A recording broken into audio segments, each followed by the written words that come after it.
एक केस पिकल्यानंतर राजाने सांगितलं, घरातला थोरला पोरगा सिंहासनावरती रूढ करायचा, राज्यकारभार त्याच्या मार्गदर्शनाखाली चालवायचं. दिवस ठरला,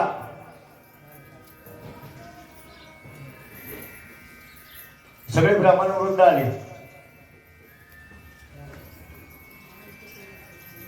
आणि सांगितलं की आम्हाला राज्यकारभार चालवायला द्यायचं काही हरकत नाही, पण काही वर मागितला तर तो आठवला.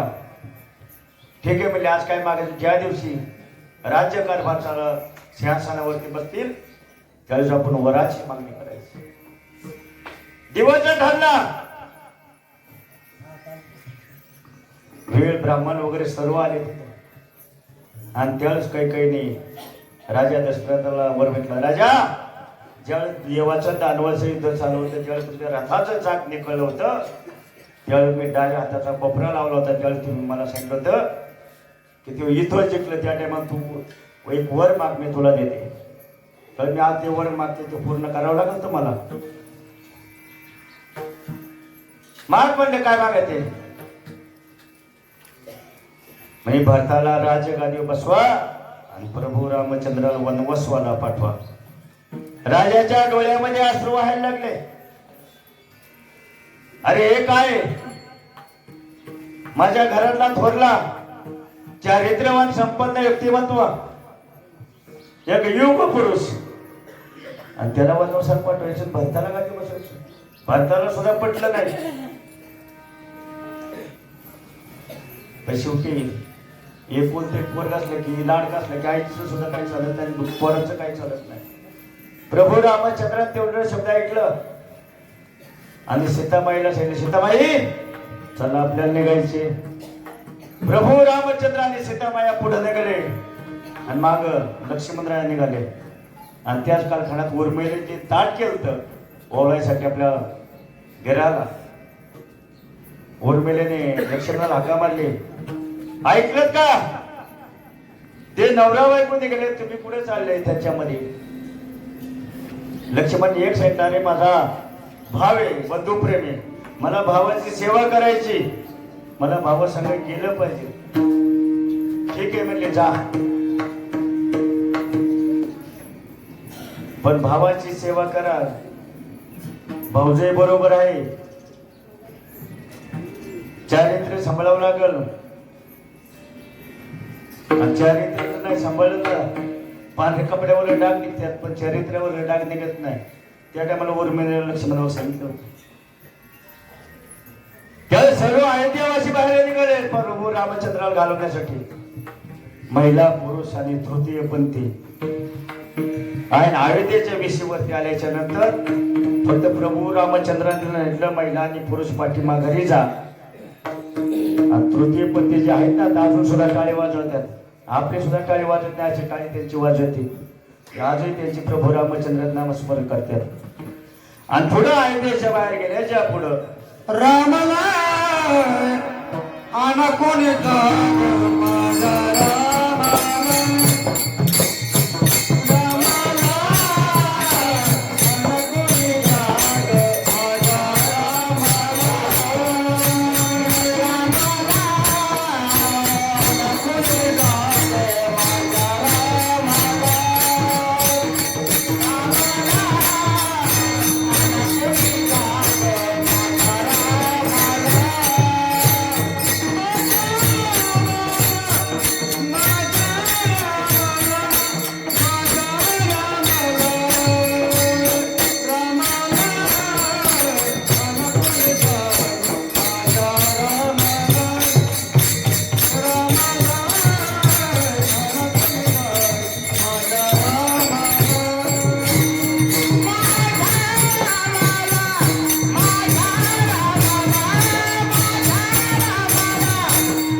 अगोदर आता कसे आपले पंढरपूर आळंदी काशीला मठ आहेत तसे पूर्वी ऋषी मुनीचे आश्रम असायचे, पर्णकुटी असायच्या.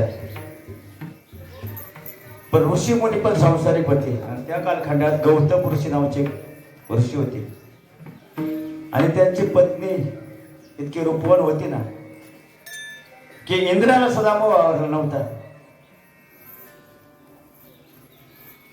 गौतम ऋषींचा नित्यनेम पहाटे 3:30 वाजले कमंडलू घ्यायचे, वस्त्र घ्यायचे, गंगेला स्नान करायला घ्यायचे.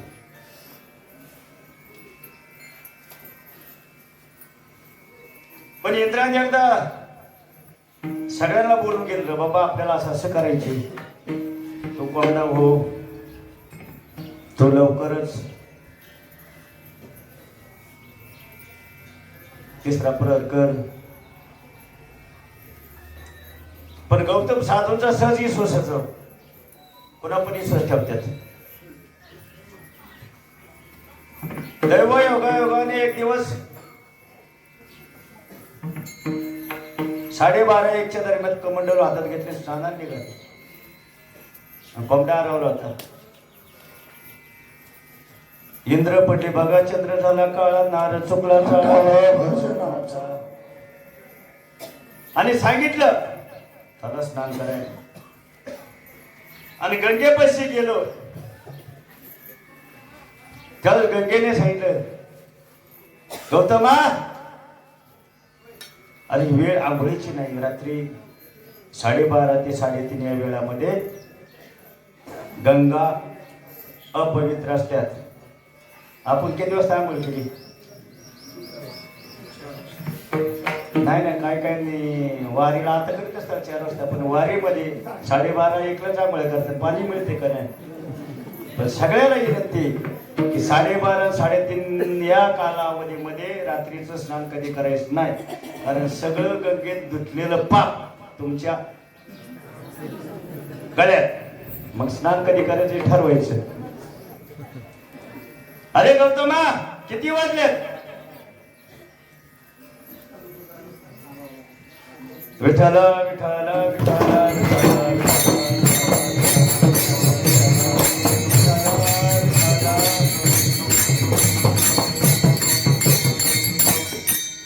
गाडी नंबर MH 42 BJ 1841 कुणाची असेल त्यांनी काढावी विनंती, ती थोडीशी अडचण करते. धन्यवाद. गौतमा अरे कोणती आहे स्नानाची वेळ? अरे तुझ्या धर्म संकट ओढवलंय, तू परत तुझ्या आश्रमावरती जा. म्हणून कमंडल घेतले, परत आश्रमावरती आले तर नको त्या अवस्थेमध्ये अहिल्याने इंद्र पाहिले. तर इंद्राने पुन्हा रूप घेतलं होतं, गौतम ऋषीचं रूप परिधान केलं होतं. अहिल्ये काय आहे ते? ऋषी तुम्ही म्हणले तो इंद्र आहे, म्हणजे इंद्र. आणि त्यावेळेस शाप दिला, अहिल्ये तुझी शिळी होईल.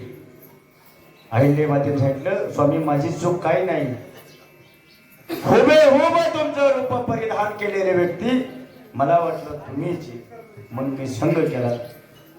पण मला उपशाप द्या की मी पुन्हा अहिल्य होईल. म्हणतात गौतम ऋषी सांगितलं की त्रेता युगामध्ये प्रभू रामचंद्र 14 वर्ष वनवासात जाणार आहेत. त्यावेळी प्रभू रामचंद्रांचं पदस्पर्शाने तू पवित्र होशील, तू शेळीतून मुक्त होशील. कोणत्या युगामध्ये? कृतयुगामध्ये शाप दिला होता, त्रेता युगामध्ये मुक्त झाली. आणि आपण 8 दिवस पंढरपूरला आलोय, घरी भाकरी करायला लागतात, पण आपण हेत येतोय. पण हेतो पण काला हात येळा 4 वेळा साहित्य ठीक आहे म्हणले. अहिल्याची शिळा झाली आणि प्रभू रामचंद्र सीतामय्याने लक्ष्मण दर मजल करत ह्या अभयारण्य झालं की त्या अभयारण्यातून पुढे जात होते. प्रभू रामचंद्राला सुद्धा माहित आहे की माझा पायाचा स्पर्श झाला दगडातून स्त्री तयार होईल. प्रभू रामचंद्राचं पाय लागला आणि त्या दगडातली अहिल्या मुक्त झाली. आणि तिन्ही लोकांमध्ये हाहाकार बदला की प्रभू रामचंद्राच्या पदस्पर्शाने दगडाची बाई होती, रूपवान सुंदर महिला होती. मग सगळे ऋषी मुनींनी दगडा हातात घेतले. प्रभू रामचंद्र ह्या दगडाला स्पर्श करा, आम्हाला तुमच्या संग करायचा आहे. प्रभू रामचंद्राने सांगितलं कृतयुगामध्ये मी बांधलेलो आहे, मला जसं वाल्याने रामायण लिहिलंय तसंच मला वर्तावं लागणार आहे, वागावं लागणार आहे. नाही तर मोठा अनार्थ घडल. जर हे काय असेल ना पुढल्या अवतारात गोकुळात काय असेल ते मी पुढे घेईल. पण जसं रामायण वाल्याने लिहिलं तसं प्रभू रामचंद्राला वागावं लागलं का नाही? वागावं लागलं का नाही? मग आपण कसं वागतो? वरतून दाविलं नामा म्हणे नामा नामदेवरायने बघलेलं आहे. कारण माझा कसा बसलाय हो.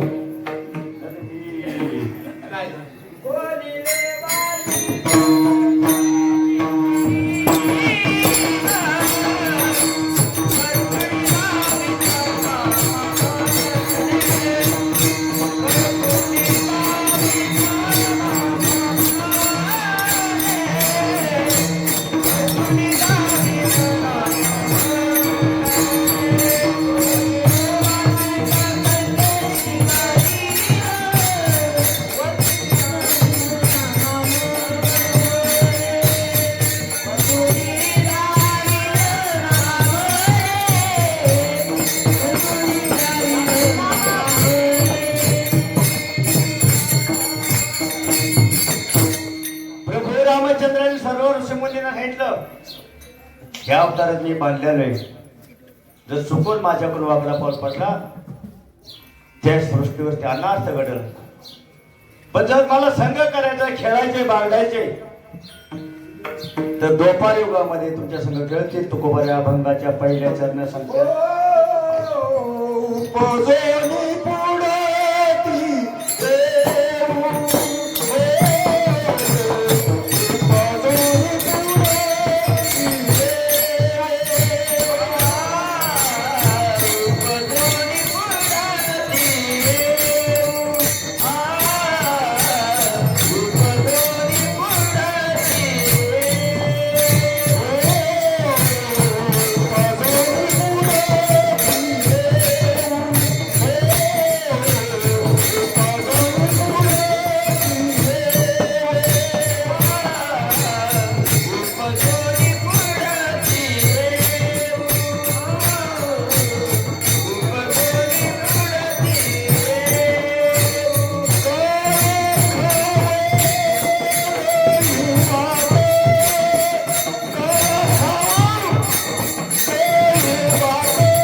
रामचंद्र सगळं ऋषीमुनी सांगितलं की ह्या अवतारामध्ये मी बांधलेलो आहे, मला काहीच करता येणार नाही.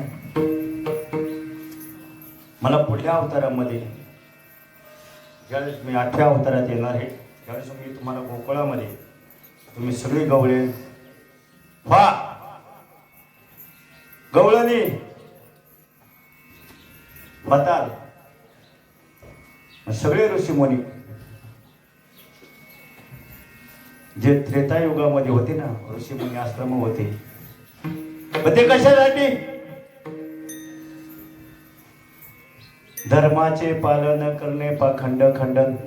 ज्या ज्या वेळेस धर्मावरती संकट येतं ना, त्या त्यावेळेस सगळे साधू ऋषी मुनी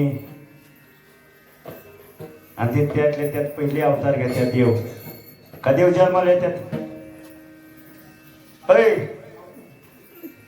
प्रगट ठरले आपल्याला यावं लागतं, कारण आपलं मागच्या जन्मात केले कर्म झाले, त्याची भोग आले, ऐसे मेले उपजले किती. आपल्या हातातून सगळे वाईटच कर्म, चांगलं काहीच नाही. आणि संत येतात, आम्ही वैकुंठवासी आलो याचे कारण.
देव तसं येतात का?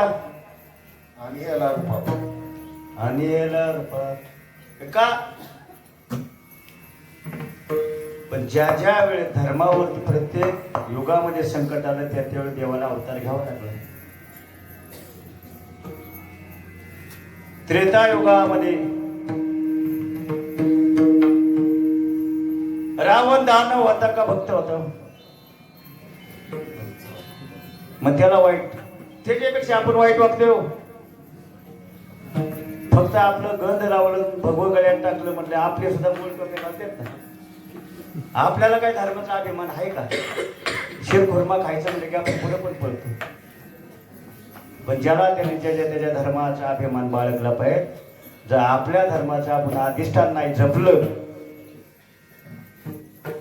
तर आपल्या धर्मा एवढे संकट कोणत्या धर्मावर येत नाही. मग सांगितलं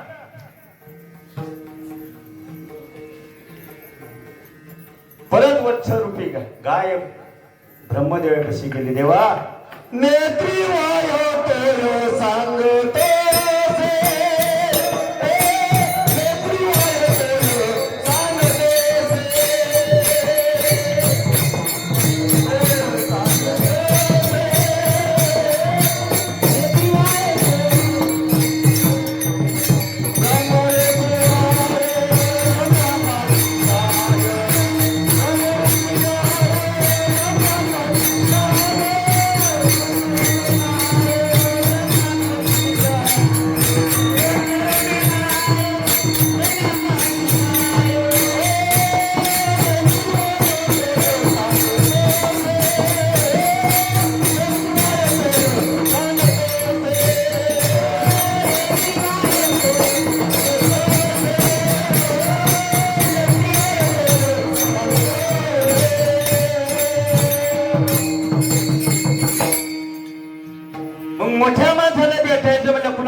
आहे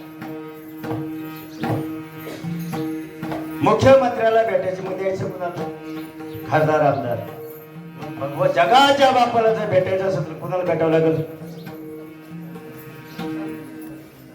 पण संतांची वर एक पाहिजे पहिलं ब्रह्मदेवापाशी गेले ब्रह्मदेवा गायची हत्या व्हायला लागली साधूची निंदा व्हायला लागली यज्ञ बुडाले संप्रदाय संपुष्टात आलाय मग आणि त्यात आता व्हॉट्सअप आणि इंस्टाग्राम ने फार धर्म संकट झालंय आता धर्म संकट फक्त फेसबुक व्हॉट्सअप इंस्टाग्राम आता हातात शस्त्र घेऊन संकट कमी पण असे संकट जे आहेत पण ब्रह्मदेव म्हणला हे वत्सरूपी माते मी विष्णूला सांगतो विष्णू काय इथं नाहीत शास्त्रावर वाढीत आहेत आता ह्याच्यात घर जावं आहे का कोण कुणाला काय गबाळ बिबाळ मिळेल काय नाही ना नाही तर शास्त्र जावायला लाडका असतो भगवान विष्णू शास्त्रावर वाढीत होते आणि निद्रावस्थेमध्ये ते सांगितलं हे जगाच्या बापा पृथ्वीवरती हाकार माजलाय धर्म बुडालाय गाया कसाच्या दामीला जायला लागले आई वडिलांची सेवा घराला आई वडील वृद्धाश्रमात जायला लागले धर्म टिकायचा तरी कसा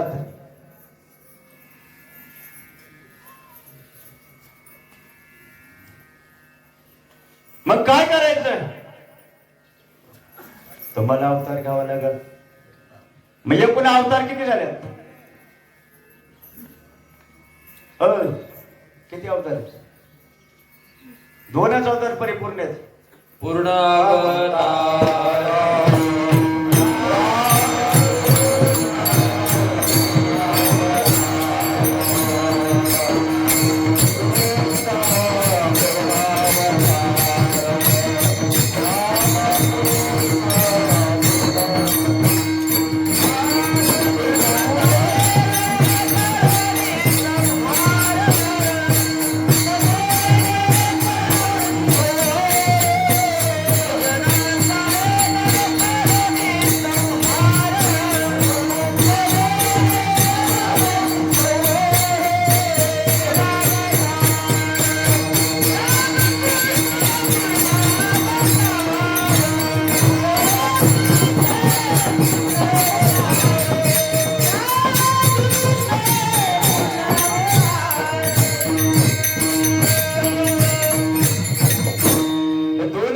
परिपूर्ण आहेत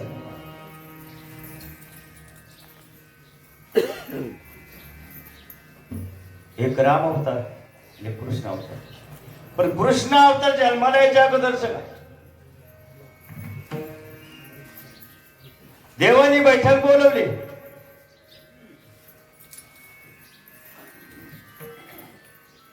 विष्णू शेषाकडे शेषा आपल्याला अवतार घ्यायचा आहे शेष म्हणजे लय रागीट नाही तर लय प्रेम करणार कुणावर पण एकदा पिसाले की शेषनारायण कुणाचीच नसतात अरे दादा मागच्या अवतारात 14 वर्ष तुझ्या संग वनवास उपवासी राहिलोय डोळ्याला झोप नाही परत तुझ्या संग मला यायचं नाही तुला काय करायचं कर बाबा अरे तसं नको मागच्या अवतारात मी मोठा होतो ना ह्या अवतारात तू मोठा हो पण का अवतार काय साठी घ्यायचा म्हणजे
अरे धर्मावरती संकट आलंय म्हणून अवतार घ्यायचा आहे.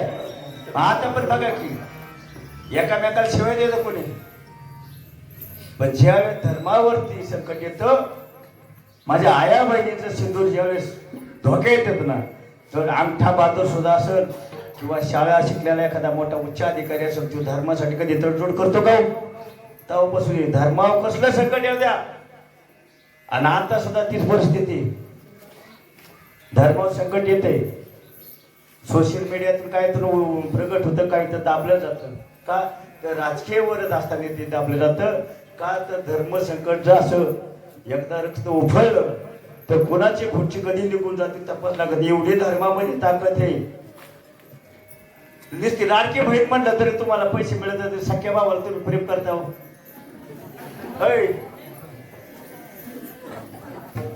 रक्षाबंधनला तरी राहता का? पण नुसतं लाडकी बहिणीचं नाव घेतलं की बँकेतला अकाउंट नंबर द्यायला तर तुमच्या आपल्या खात्यावर किती जमा झालं. पण जसं धर्मावरती संकट येतं त्यावेळेस देव विष्णू राहिला शेषाला, अरे धर्मावरती संकट आलंय म्हणून आपल्याला अवतार घ्यायचा आहे. आला म्हणला आता हे धर्मावाले म्हणल्यावर जावं लागेल म्हणला.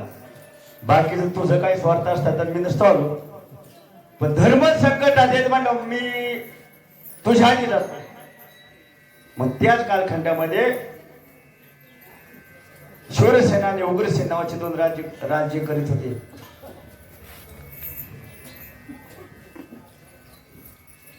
जय मथुरा नगरीचे दोन भाग होते, दक्षिण मथुरा आणि उत्तर मथुरा. एकाचं राज्य उग्रसेनाचं होतं आणि एकाचं अर्ध शूरसेनाचं होतं. शूरसेन हा चारित्र्य संपन्न व्यक्तिमत्व होत. पण मोठ्याला बघा कसलं नाद असतात. आताच्या मोठ्याला कसं ब्लॅक काचा गाड्या, तसल्या गाड्या लय पळायच्या. तसं मोठ्याला त्या राजाला नाद होतं शिकारीचं, की आपल्या नगरीतून बाहेर यायचं, शस्त्र जवळ घ्यायचं, शिकारी करायची. पण शूरसेनेवरती संकट आलतं म्हणून तो सगळ्या सैन्यांना घेऊन नगरीच्या बाहेर निघाला मथुरेच्या, आणि आपली रूपवान पत्नी तिथंच ठेवली.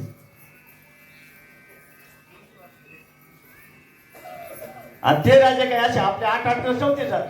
सप्त्याला गेल्या म्हणून 6-6 महिने नगरीत येत नव्हते.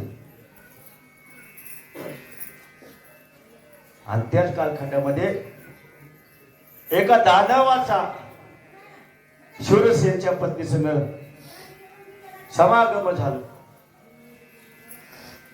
पण त्यावेळी त्या सुमित्रेने सांगितलं,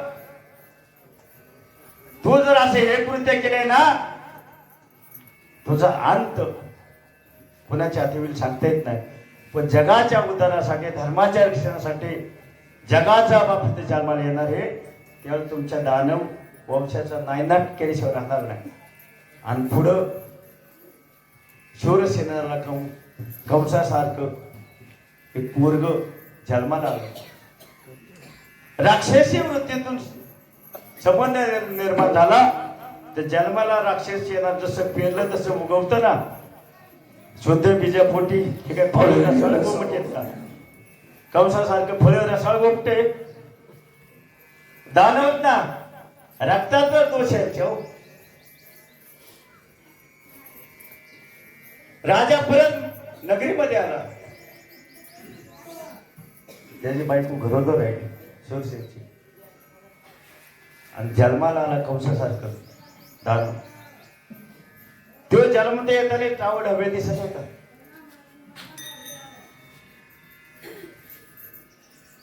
पण सूर्यसेनेला सुद्धा एक भाऊ होता. त्याला काय पोरगा होता एकच पोरगी होती. तो आपल्या ह्यांच्यात राहायचा खायचा यांच्या सगळं कारभार चालवायचा. कालांतराने कंस मोठा झाला.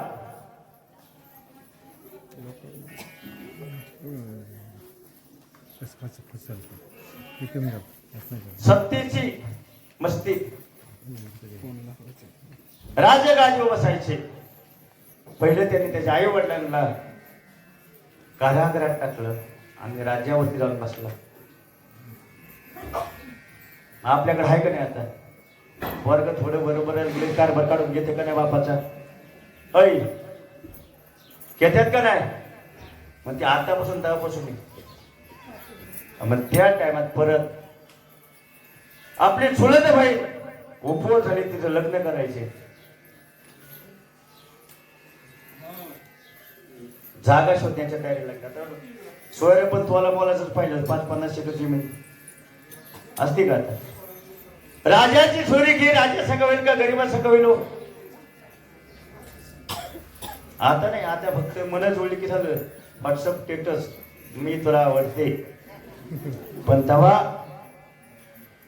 घरची बघायची.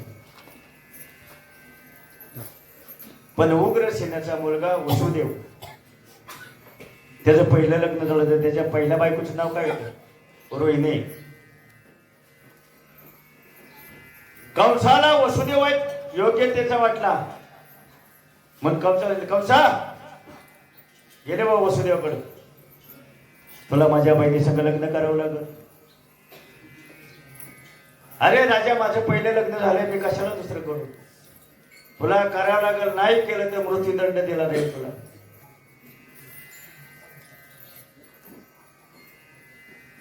शेवटी मरणाच्या वेळी वसुदेवाला उभा राहावं लागलं. दिवस ठरला लग्नाचा. लग्नाचा दिवस ठरला. लग्नाचा मुहूर्त जवळ आला. लग्न झालं आणि बहिणीच्या वरातीच्या रथाचं सारथी कंस बसला. वसुदेवाने देवकी बसली आणि पुढे कंस रथाचं सारथी. त्यावेळेस आकाशात शिवानी सांगतच आहे कंसा बोलण्याचा. अरे माझ्या बोलण्यावरती भरवसा ठेव. हिच्या पोटी येणारा 8वं वर्ग तुझा वध करणार आहे. मग कोणता मामा आताच पास दे सोडून आताच पास मामा म्हणतात ए आई सही करू नको. सांगितलं हिच्या पोटी येणारा 8वा मारणार आहे. त्यावेळेस कंस उतरला. घोड्याचं लगाम ठेवलं आणि शस्त्र हातात धरला. घेऊन या थडग माराया धावला माराया धावला.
वसुदेवाने हात अरे तुला काय आकार बिकार आहे का नाही म्हणले, कळतं का काय?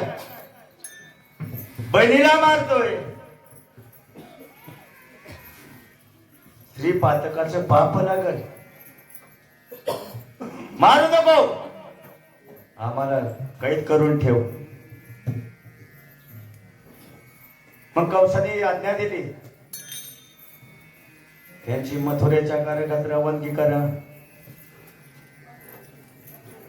कारागृहात ठेवलं आणि ज्यांचं तिन्ही लोकांमध्ये ब्रह्म चालतं नारायण नारायण. कारण जर हिच्या पोटी येणाऱ्या मुलांचा वध नाही झाला तर कंसाचं पाप वाढणार नाही, आणि पाप नाही वाढलं तर ते वाढणार नाही. म्हणून सांगितलं. नारद मुनी कंसाकडे गेले, कंसा अरे बहिणीचं लग्न बिग्न झालं का नाही, लग्नाला बोलवलं नाही. कंसा सांगितलं अचानक ठरलं, ओरकून टाकलं. किती वेळ पोरग बिरग झालं का नाही, कंस पण विसरलंच होतं.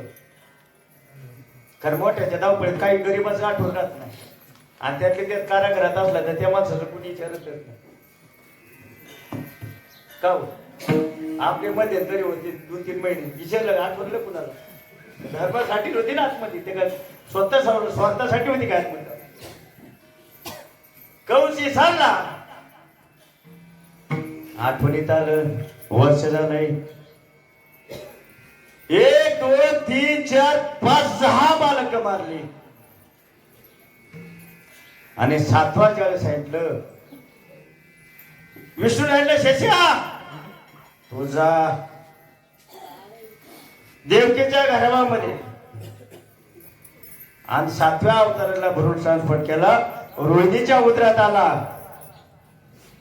रोहिणीला थोडी शंका आली, अरे मी माझ्या पतीपाशी नाही, मला असे डोळे कसे लागले? त्या सगळे देव म्हटलं, अरे तू काळजी करू नको, वसुदेवाचा अंशी.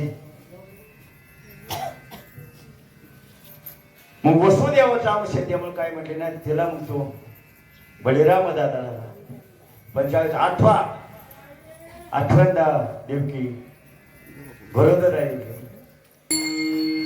पोटातला गर्भ आपोआप जिरला, आणि 8 वर्षाची मूर्ती पुढे उभा राहिली. अरे देवा, मला मातृत्व जाग झालं पाहिजे. हे 8 वर्षाची मूर्ती माझ्या मांडीवर बसेल का रे? आज जगाचा बाप आहे तो.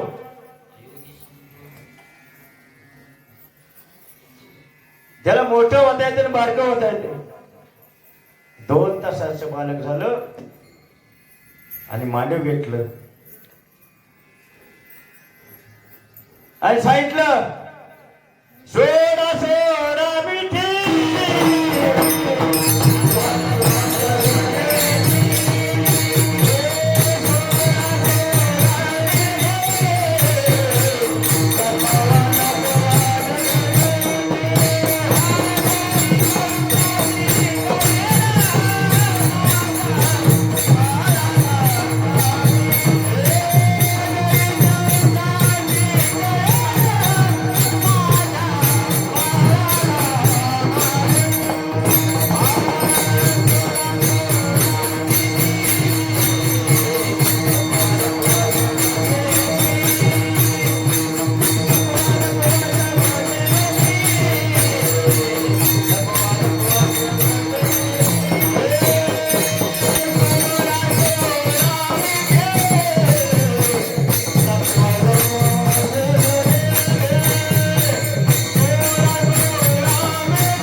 मला ओळखलं जगजेठी. कस काय ओळखलं? कारण तेच तसं होतं कारागृहात पडलेलं. पण जगाचा बाप म्हणला काय, मला पुढे देण्या नंदाच्या घरा.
नाव का ठेवू?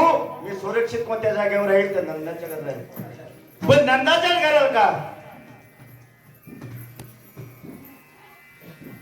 माहितीये का दुसऱ्या सांभाळलं नसतं का देवाला? नसतं सांभाळत. भाकरी करता का तुम्ही? भाकरी चुली आहेत का तुमच्याकडे? यशोदेने 7 अवतारामध्ये अग्निदेवतेची पूजा केली होती. असे रुपयाचा आपला डॉलर असतो ना एवढाच तुकडा अग्नीला दान करायचे. असे 9 अवतार. पण यशोदेने अग्निदेवतेला सांगितलं, हे माते, अरे जगाचा बाप माझ्या पश्चिमध्ये वाढला पाहिजे. अग्निदेवते केली आपल्या सरळ मार्गे माणसं काही नसतं. कोणी राम राम घालत नसतं का? ते आपल्या सरळ मार्गे बोलत नसतं. अग्निदेवते विष्णूकडे गेले आणि विष्णू ऐकलं की यशोदेच्या कुशीमध्ये तुला जन्म घ्यायचा. त्यावेळी जगाच्या बापात सांगितलं, अग्निदेवते 7 अवतारात जरी माझी विधिवत पूजा करत असेल ना तर तिचं तेवढा पुण्य साठा नाही. पण मी जन्माला एकीकडे आलो ना 11 वर्ष 53 दिवस त्याच्या अंगणामध्ये खेळलं. किती वर्ष राहिलं ना? 11 वर्ष 53 दिवस. तेव्हा त्याचं पुण्य करावं लागतं. नाही तर आपण मध्ये मागची एक वारी केली तर बाय माझं कल्याण का व्हायना? यशोदेने 7 अवतारामध्ये अग्निदेवतेची पूजा केली होती. तेव्हा 8व्या अवतार फक्त अंगणात खेळायला आलाय. आणि आपण म्हणतो झाला तेव्हा मारला असतं, बरं झालं असतं. ऐकत नाही. मागचं पुण्य लागतं हो त्याला. शुद्ध बीजा थोटी फळे रसाळ गोमटी. चांगलं फळ खान चांगले असं ना खान फळाला काही अडचण येत. 11 वर्ष 53 दिवस यशोदेच्या अंगणात खेळणार होते. इकडं सांगितलं न्यायचं कशात? एक टोपलं पाहिलं, एक वस्त्र पाहिलं, उचललेला कपाला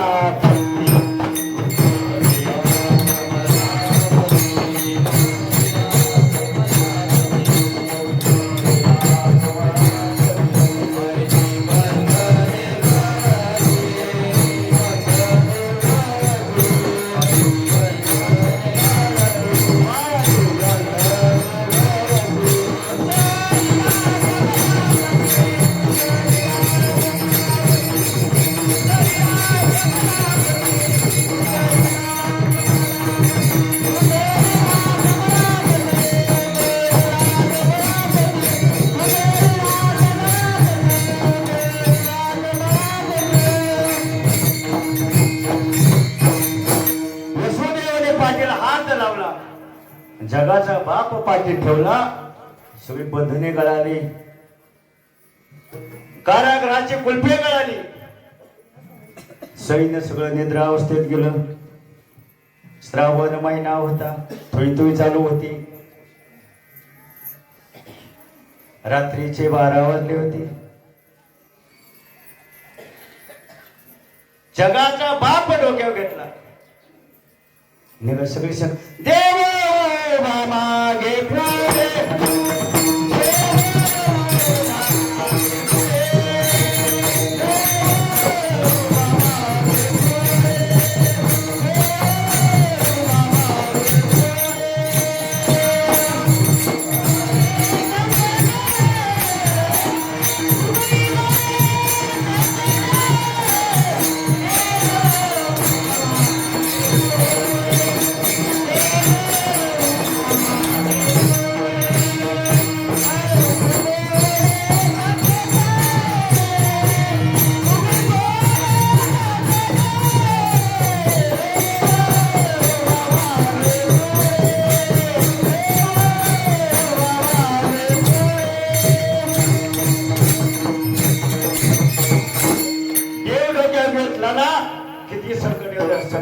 माघारी पळत्यात. पण माया जर डोक्यावर घेतली तर घराच्या वाटण्या झाल्याशिवाय राहत नाही. बरोबर आहे का नाही? मग डोक्यावर काय घ्यायचं? देव डोक्यावर घ्यायचा. आणि ज्या वेळेस निघाले बाहेर, कारागृहाच्या बाहेर निघाले, श्रावण महिन्यात होती. यमुना मातेला वाटलं की जगाच्या बापाचा स्पर्श आपल्या रंगणात झाला पाहिजे.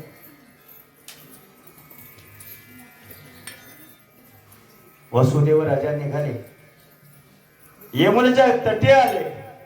दुथडी यमुना भरली वाहत होती. लेकुराचे हित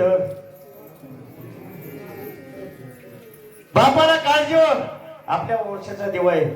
आपले पोरं चांगले निघाले पाहिजे, चांगले निवडले पाहिजे, पोरं चांगल्या संस्काराला लागले पाहिजे. पण बाप पाहिजे ती करत असतो. पहिला मोबाईल घेऊन देत असतो. अभ्यास नाही केला तरी झालं, पण मोबाईल पहिला बघायचा असतो. मग का कमी टक्के पडले तर गाडी शिवाय पोरं हिंडत नाहीत आपली. आणि मग भगवंत डोक्यावर भेटले. वसुदेव यमुनेच्या तटे आले, गुडघ्या पाण्यात गेले. कबरेला पाणी लागलं, छातीला पाणी लागलं. तेव्हा जगाच्या बापाला काळजी नाही. कसला असला तरी बापाचं रक्षण करणं आपलं काम आहे. म्हणून उजवा अंगठा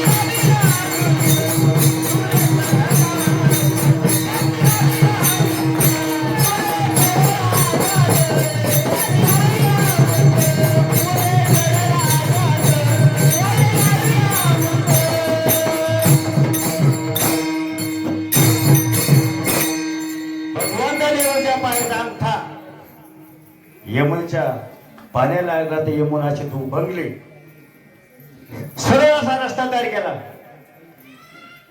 मग तेव्हापासून बघा आपला मधील भाग सरळच असतो. आता निघलंय वेगळं. सिंदूर बांधण्यासाठी ही जागा मध्यभागी. आणि वसुदेव गेले ना नंदाच्या वाड्यावरती. आणि त्या कालावधीमध्ये यशोदेला पोरगी झाली होती. जगाचा बाप तिथं ठेवला नंदाच्या वाड्यावरती. आणि मायेला पाठीत घालून परत मागे निघले. तोपर्यंत यमुना रस्ता बंद केला होता. अरे सांगितलं तो रस्ता का बंद केला? यमुनेने सांगितलं जगाचा बाप मी कितीतरी वर्ष वाट पाहत होते की जगाच्या बापाचं वर्ष माझ्या झाला पाहिजे. अरे मला तर गेलं पाहिजे. पटेल बापाचा बाप हे म्हणले हा जावाच लागल आणि तुला रस्ता करून द्यावा लागेल. म्हणजे सोड नाही देत. साहेबाच्या बापाचं साहेबाच्या बापाला पण ओळखतात ना. खुर्ची बसणाऱ्या साहेबालाच ओळखलं जातं ना. म्हणजे यमुना म्हणले मी ओळखत नाही. पण एक आठव मी रस्ता देते. पण भगवान तर मोठं झालं की माझ्या वाळवंटात खेळायला पाहिजे. ठीक आहे म्हटले. पण साक्षीदार कोण? भीमा आणि चंद्रभागा तुझ्या चरणीचे गंगा.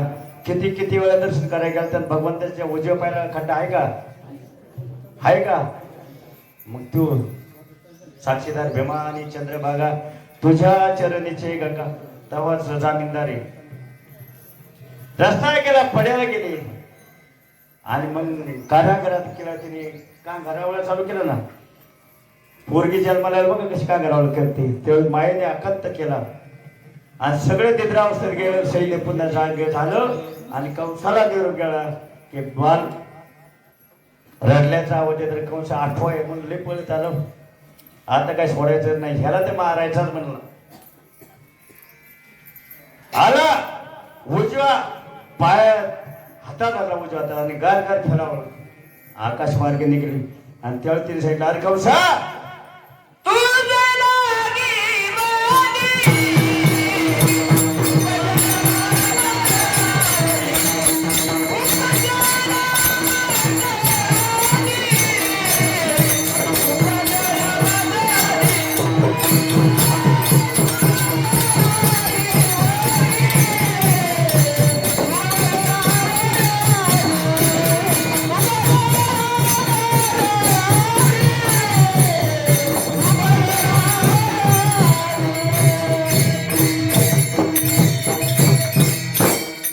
आकाश मार्गे गेली ती कोण होती माया. आता कशी काढ काढ काढ काढ काढ करते या खाली बघा आपल्यात असले ग कशी आगीच्या घरातले असल्या करते एवढी काढ काढ करते काय ती आकाश मार्गे निघून गेली. अरे म्हणले तुला मारणार वाटतोय पुढे गोकुळात तोपर्यंत पहाट झाली होती. अरे नंदाने काय केलं पहाट आली म्हणून आपल्या वाड्यात गेलं सहज बाळ रडल्याचा आवाज खिडकीतून डकवलं तर पोरग दिसते. नंदाने सांगितलं मला मुलगा झाला कृष्ण गोकुळी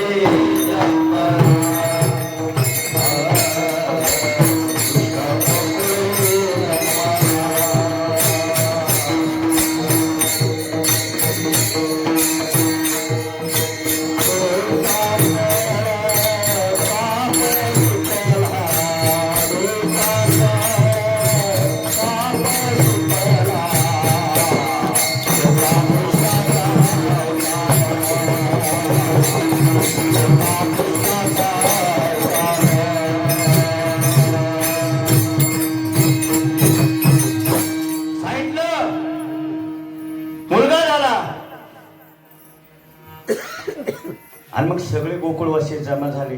मोठ्याला पोरगे झालं की कुणी पण साखळी कबरपाटा काही घेऊन येते पण गरीबाला झाल्यावर मग नंदाच्या घरी घर हेर घालायला सुरुवात झाली.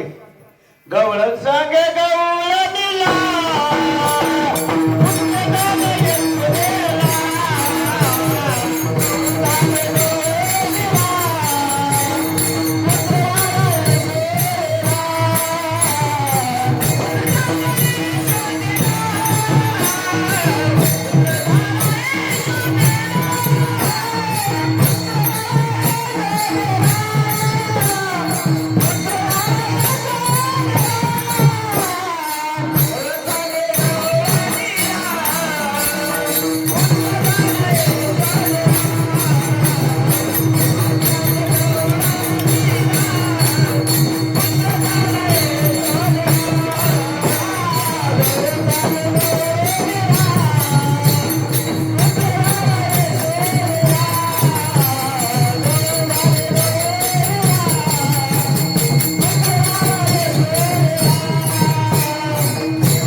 साखर पान वाटायला लागले पाण्याचे हेर घालायला लागले.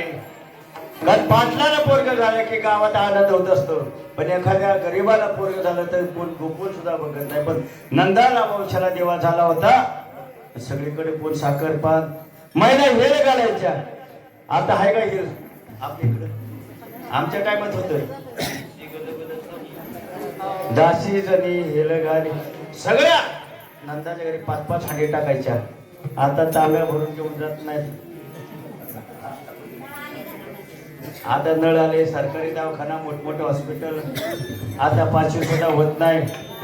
त्यामुळे 6वी पण येते का नाही मला माहित नाही. आता टाकता त्या टायमाला यायची नंदाला आनंद झाला. भगवान श्रीकृष्ण मोठमोठे होत गेले.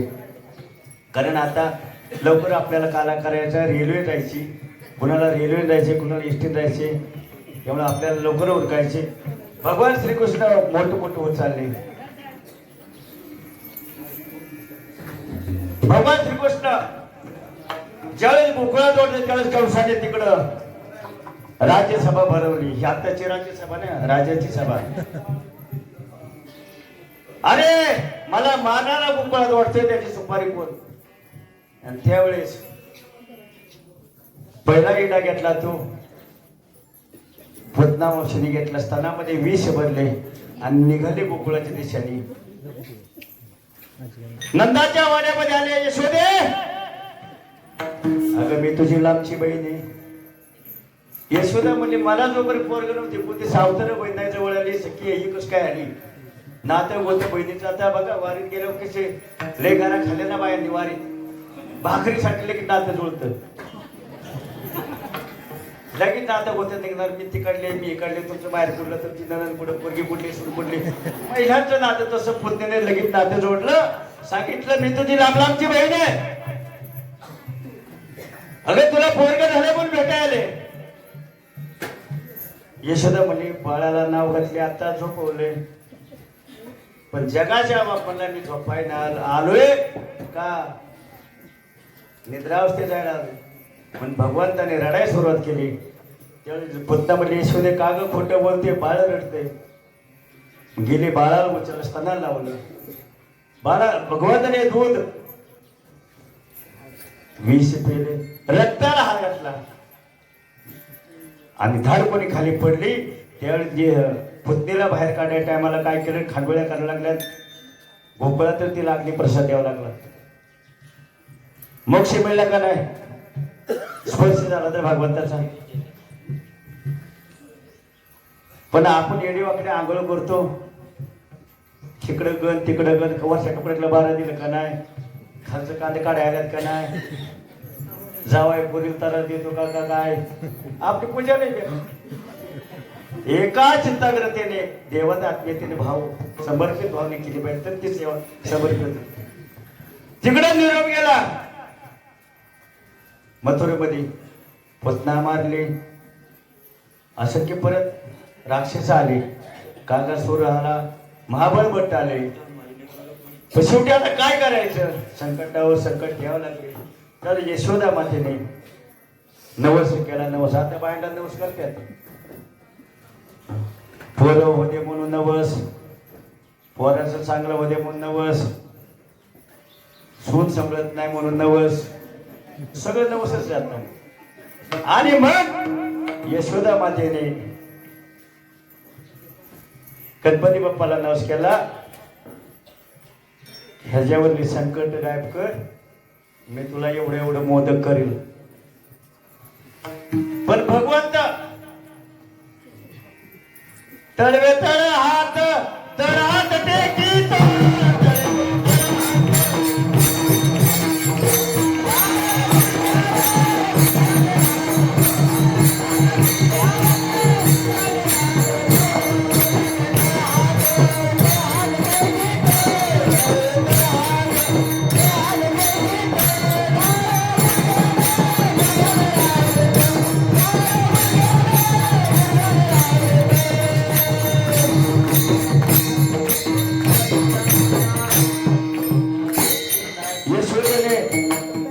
पाठीभर मोदक केले नवस फेडायला. हे संकट आले संकट मुक्त व्हा म्हणून आपण प्रथमतः सगळं गणरायालाच नमन करतो ना. म्हणून गणपती बाप्पालाच नमस करतात. मग भगवंताने सगळे मोदक खाल्ले. इकडं अग्नीला आज्ञा दिली तू जाळ वाढ दूध तू जाऊ दे. यशोदा तिकडे गेली माघारी आले तर भगवंताने सगळं कोण खाल्लं रे म्हणजे मोठ्या ढेरीचा बाबा आला होता. खरं बोल. मग त्याला आ केलं किती भोवनं पाहिजे आतमध्ये आमध्ये आ केलं काय काय दिसलं मिस्त्री पुढ अनंत ब्रह्मांड उदरी हर्या बालक नंदा घरी जेने विश्व व्यापक कमलापती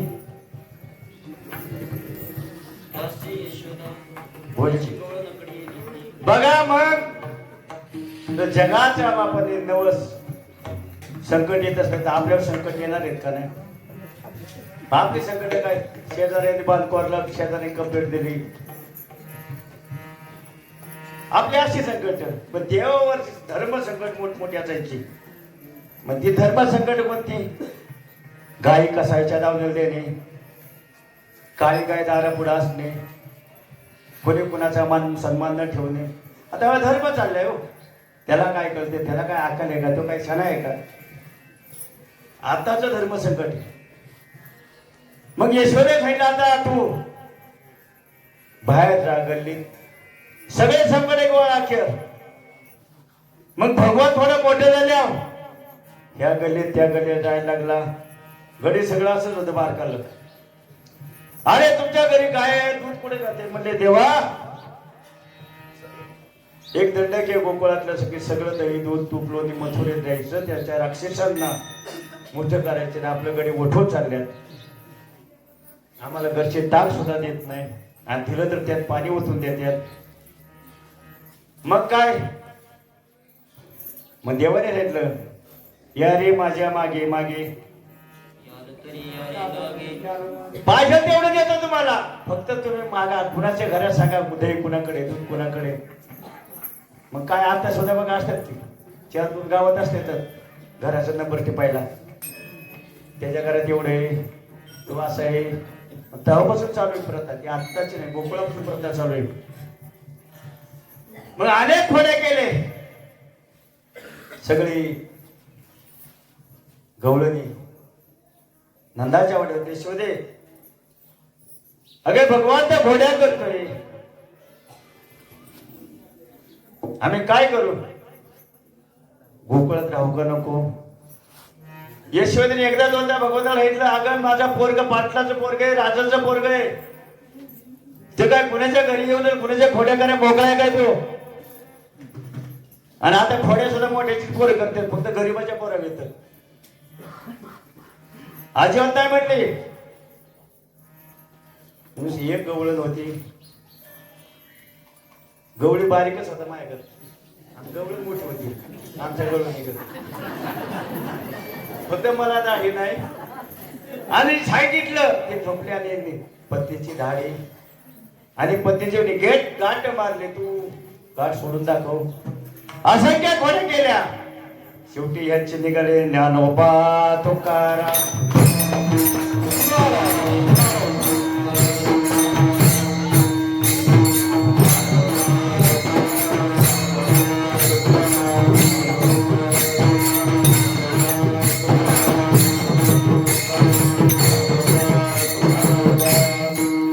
त्यांची देखील निघाली नंदाच्या वाड्याला.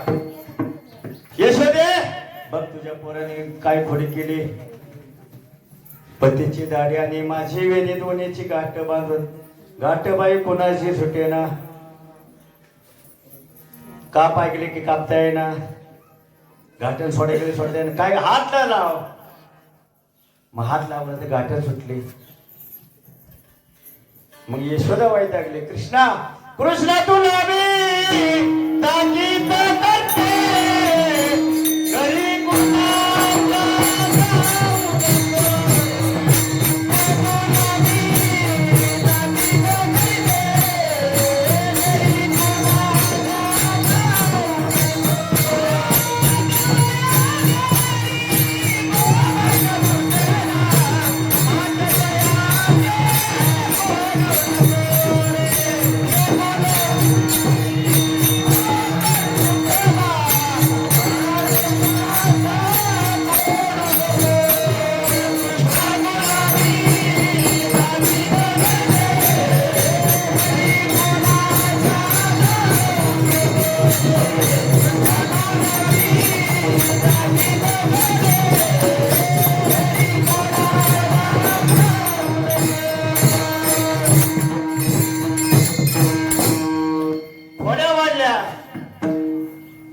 आणि गवळणी 3 प्रकारच्या लेखी सुना सासा 3 प्रकारच्या गवळणी तिथं भगवान तेव्हा प्रेम करणार आहे. पण खोड्या कमी वहिन्यात यशोदा कृष्णा तू आता तुम्ही गाया घेऊन सारे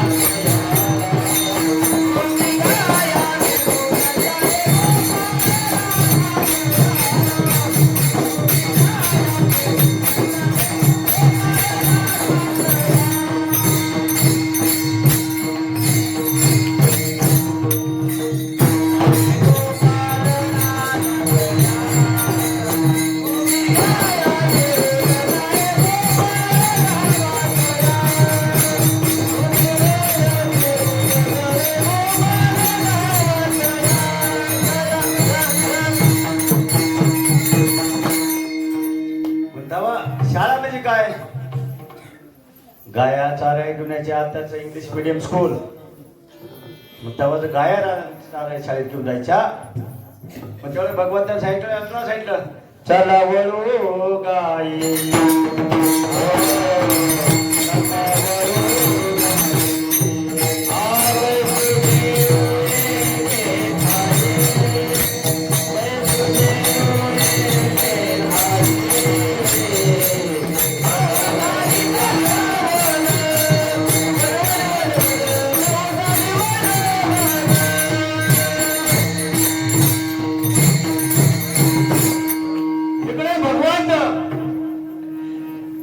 यमुनेच्या तटी गाय घेऊन झाले की वैकुंठात निरोप गेला. गोकुळात काला वैकुंठ येतो व्हायचे नाही, कवळ काही कालायचे. मग ते तू बघा भगवाच्या दुसऱ्या चरणात सांगतात, वैकुंठी तो ऐसे नाही.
वैकुंठामध्ये.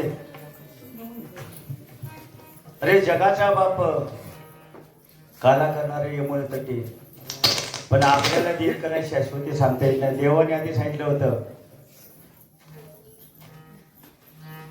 काला फक्त वाळवंटात मिळणारे, ते पण साधू संत करणारे, पण आपल्याला भगवान जगाचा बाप काला देणार नाही. मग आपल्याला काय करावं लागेल? मासे व्हावं लागणार आहे, माशाचं रूप परिधान करावं लागेल. कारण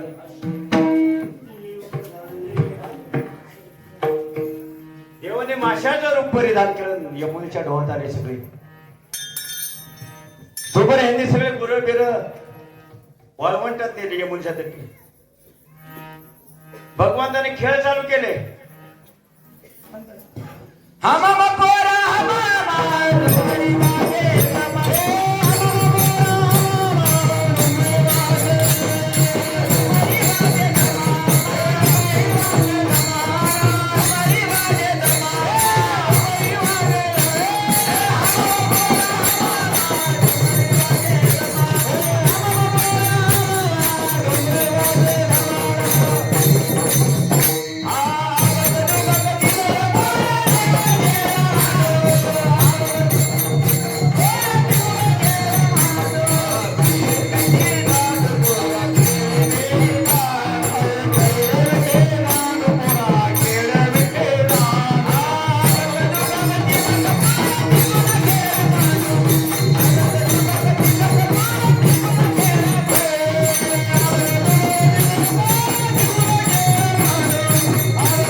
म्हणतात का लगोरी माहिती का आता लगोरी मोबाईलला रमी माहिती आहे सर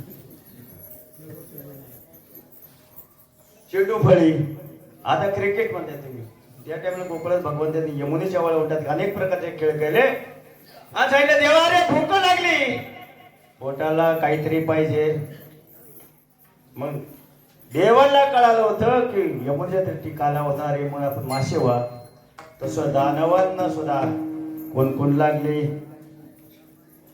यमुनेच्या तीरी काला आहे आपण केलं पण मग ते काय साधं रगील नव्हते ते बाहेर मागं साधून आले अरे पहिला आम्हाला देव म्हणले देव चतुर देवाने सांगितलं ठीक आहे मी देतो तुम्हाला तुम्ही फक्त भांडू नका आमच्या संग पण काला कुणाला मिळतो का देवाने अशा फुटाच्या पट्ट्या काढल्या आणि प्रत्येकाच्या हाताला वाईटला आणि लाईन बसा म्हणला शिस्त वारकरी सापडण्यामध्ये काला काही शिस्त नाहीत अत्याला काही लोबडून खायचं म्हणणार लोकांना काही शिस्तीत नसते लाईन नसती शिस्त नसते काही ते म्हणजे आजीवाच्या मत नाही सगळे गवळून संगडे एका लाईनने बसले त्यांनी एकमेकाच्या मुखातीला पण ज्या दानवाने गेलं ना त्याने असा हात वर केला ते तोंडात सुद्धा नाही गेलं कुणाच्या मिशीत अडकलं कुणाच्या नाकात गेलं कोण ठसकली कोण आडवी पडली पण काला त्यांना मिळाला नाही ते तुकोबऱ्या भंगाच्या तिसऱ्या एकमेका देवमुखी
गवळी भजन करत होतं मग दानव एकामेकाच्या मुखात गेलं तर पट्ट्या गाठल्या होत्या पण देव यमुनेच्या तटी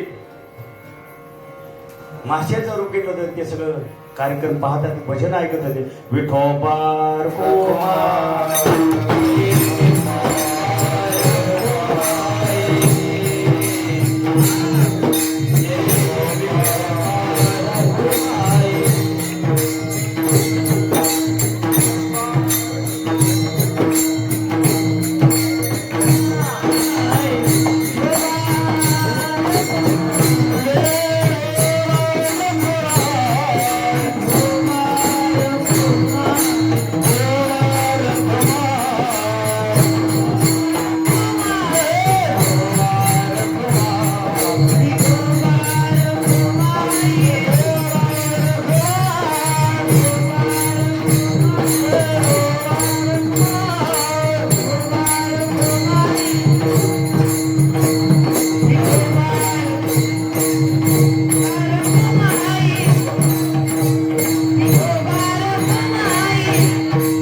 आणि यमुनेच्या तरी काला केला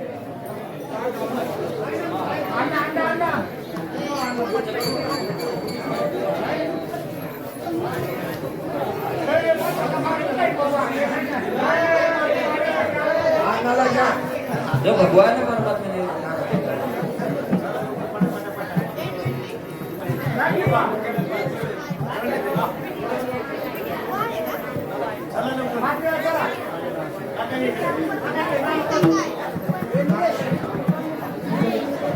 तुकाराम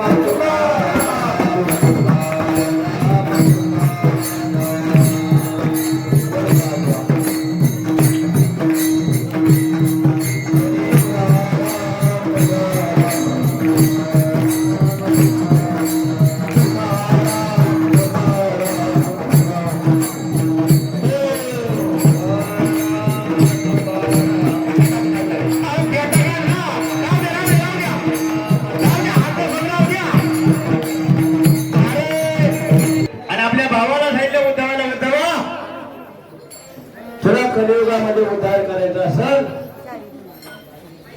तर तुला पंढरपूर नगरीमध्ये जावं लागेल. जो गोकुळामध्ये भगवंताने काला केला तोच इथं नामदेवरायांनी अभंग पंढरीच्या वाळवंटात काला केला तिचा भक्ताच्या शेवटच्या चरण तुकोबाराने बाळ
हातीला कुठे पुढं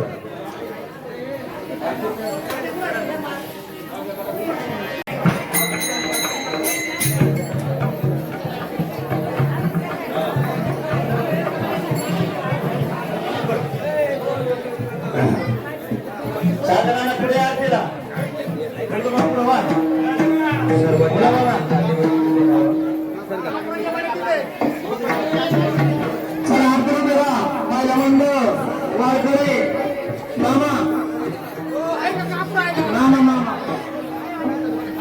युगे अठावीस विद्यवती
पाय संताच्या या संताची निर्वेद मध्ये आणि